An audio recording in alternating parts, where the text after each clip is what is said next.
मथुरा का राजा कंस अपनी बहन देवकी का विवाह वसुदेव से कराता है। तभी आकाशवाणी होती है, हे कंस, तेरी मृत्यु देवकी की 8वीं संतान के हाथों होगी। कंस भयभीत होकर देवकी और वसुदेव को कारागार में कैद कर देता है। देवकी हर बार संतान को जन्म देती है और कंस निर्दय होकर बच्चों को मार देता है। 7वीं संतान, बलराम, योगमाया के प्रभाव से सुरक्षित रोहिणी के गर्भ में पहुंच जाती है। अंधेरी, तूफानी, आधी रात, कारागार में देवकी और वसुदेव बंधन में है। तभी दिव्य प्रकाश से श्री कृष्ण प्रकट होते हैं, शंख, चक्र, गदा, पद्म धारण किए हुए।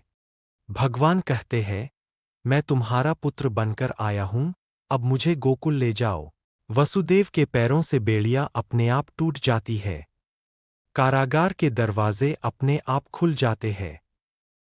नागराज शेषनाग प्रकट होकर वसुदेव और बालकृष्ण को अपनी फन की छत्रछाया में ढक लेते हैं। यमुना नदी उफान पर होती है, लेकिन वासुदेव जब नदी में उतरते हैं तो यमुना नदी शांत हो जाती है। वसुदेव टोकरी में कृष्ण को सिर पर उठाए सुरक्षित गोकुल की ओर बढ़ते हैं। गोकुल में नंद बाबा और यशोदा के घर बेटी, योगमाया, का जन्म हुआ है। वसुदेव कृष्ण को वहां छोड़कर यशोदा की बेटी को कारागार में ले आते हैं। कंस जब उस बच्ची को मारने की कोशिश करता है, तो वह देवी रूप में आकाश में प्रकट होकर कहती है, हे कंस, तुझे मारने वाला जन्म ले चुका है और गोकुल में सुरक्षित है। कंस क्रोध और भय से कांप उठता है। यशोदा और नंद बाबा अपने आंगन में नन्हे कान्हा को देखकर खुशियों से झूम उठते हैं।